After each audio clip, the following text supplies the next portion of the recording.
Halo anak-anak, jumpa lagi bersama dengan Ibu Paulina dalam pembelajaran konsep energi. Nah, tujuan pembelajaran kita pada hari ini adalah yang pertama, mempelajari tentang 3 konsep energi, yang kedua, mempelajari sumber-sumber energi, dan yang ketiga, mempelajari transformasi energi. Nah, anak-anak, sebelum kita akan jauh membahas tentang konsep energi, apa sih yang dimaksud dengan energi itu? Mungkin anak-anak sudah pernah menggunakan energi dan menjumpai energi dalam kehidupan sehari-hari. Contohnya, adakah yang bisa menyebutkan? Ya, contohnya adalah energi cahaya. Lalu, energi apa lagi? Betul, ada yang namanya energi listrik, kemudian energi panas, dan juga energi kimia. Nah, anak-anak, apa sih contoh penggunaan energi cahaya dalam kehidupan sehari-hari? Betul, energi cahaya digunakan pada lampu, kemudian pada televisi, pada handphone itu juga menggunakan energi cahaya. Namun yang digunakan tidak hanya energi cahaya kalau dalam handphone atau dalam televisi ya, tapi ada energi apa yang biasa kita dengar? Ya, itu adalah energi bunyi. Jadi anak-anak, banyak sekali energi yang sudah kita manfaatkan dalam kehidupan sehari-hari. Nah, lalu adakah yang bisa menyebutkan apa yang disebut dengan energi? Ya, betul sekali, pinter. Jadi energi itu adalah kemampuan suatu benda untuk melakukan suatu kerja atau yang disebut dengan usaha. Nah, anak-anak, untuk energi, tadi kita sudah menyebutkan berbagai bentuk dari energi. Ada yang namanya energi listrik. Energi listrik itu berarti apa, anak-anak?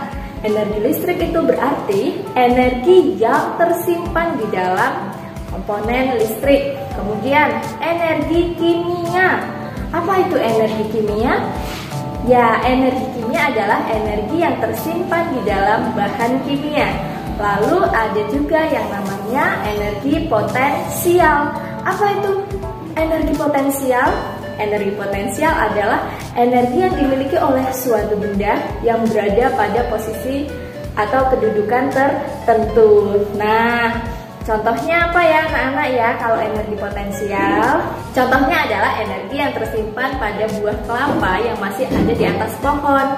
Kemudian buah mangga yang masih ada di atas pohon, buah apel yang masih di atas pohon. Nah, itu adalah contoh dari energi potensial.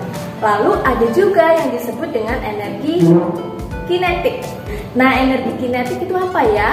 Energi kinetik adalah energi yang tersimpan atau yang dimiliki oleh sesuatu benda yang sedang bergerak. Contohnya apa, anak-anak? Kadal berlari ya. Nah, kadal berlari itu ada energi kinetiknya. Kemudian motor atau mobil yang sedang melaju di jalan raya. Bukan yang berhenti ya, tapi yang sedang melaju, artinya yang sedang bergerak.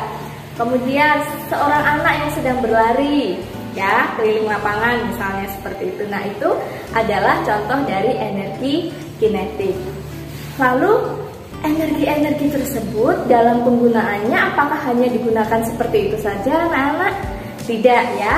Energi itu dapat bertransformasi, dapat berubah dari satu bentuk energi ke bentuk energi yang lainnya. Contohnya adalah energi listrik yang dapat digunakan untuk berubah menjadi energi cahaya.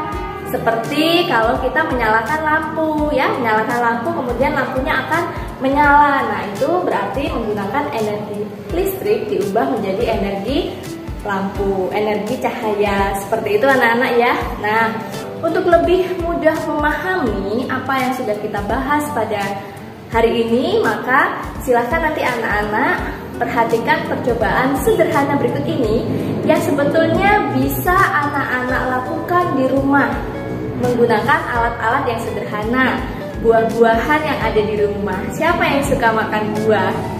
Ya, buah itu sangat penting sekali untuk kesehatan kita anak-anak ya, apalagi di masa pandemi seperti ini. Jadi anak-anak harus banyak mengkonsumsi buah. Nah, kita akan melihat adanya perubahan energi nanti anak-anak ya. dengan alat dan bahan seperti mangga, kemudian jeruk, kemudian kentang, dan juga cuka makan ya anak-anak.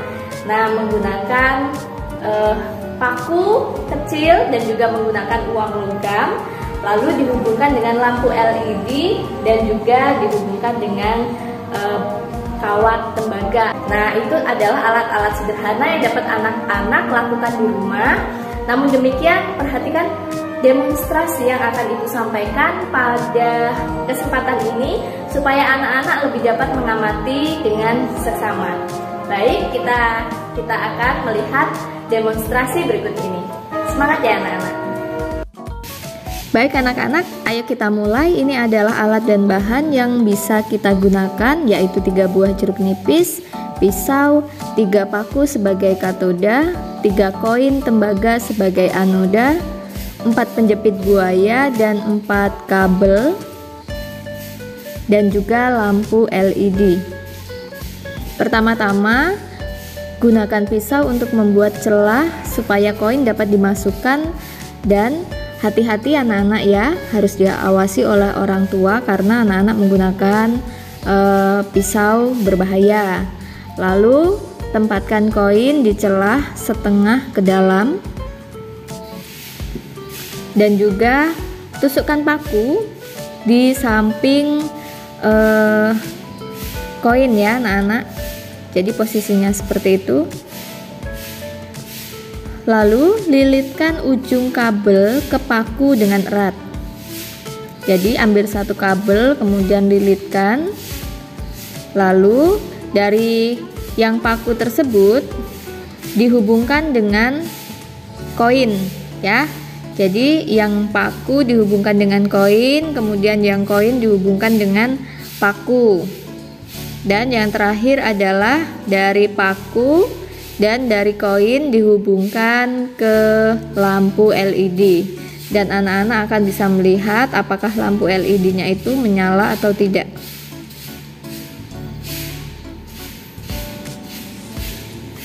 Nah, kelihatan anak-anak ya, lampu LED-nya menyala. Terlihat jelas anak-anak ya, sangat terang. Nah anak-anak, dari pengamatan tersebut anak-anak dapat melihat bahwa energi kimia dapat berubah menjadi energi listrik. Berikutnya, carilah satu jenis perubahan energi yang kalian temui dalam kehidupan sehari-hari. Buatlah laporan singkat dengan dokumen yang nyata ya anak-anak, lalu kemaslah laporan kalian sesuai dengan kreativitas kalian masing-masing. Semangat!